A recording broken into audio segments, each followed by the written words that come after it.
جس مقصد کی خاطر رسول کی بیٹی آواز بلند کر سکتی ہے، اس مقصد کی خاطر کیا رسول کا امتی آواز بلند نہیں کر سکتا؟ اور وہ پاک ہستی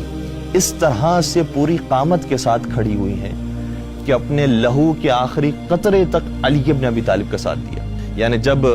دشمن آپ کے دروازے پر لکڑیاں لے کر آ گئے، آپ کو خاموش کروانے کی کوشش کی گئی، آپ خاموش نہ ہوئے، پھر لکڑیوں کو لا کر جلا دیا گیا، تب بھی آپ کی زبان مبارک سے علی ولی اللہ کی صدا بلند ہوتی رہی، یہاں تک کہ جلا ہوا دروازہ آپ کے شکم مبارک پر گرا دیا گیا، آپ کے چہرے انور پر تماچا لگایا گیا، آپ کے بازو مبارک پر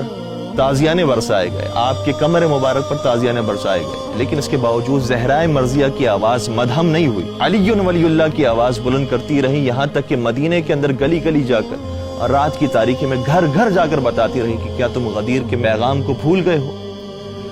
یہاں تک کہ شہزادی کونین انہی مظالم کی وجہ سے اس دنیا سے رخصت ہو گئی اور شہادت نوش فرما لی۔ ہمارا سوال صرف اتنا ہے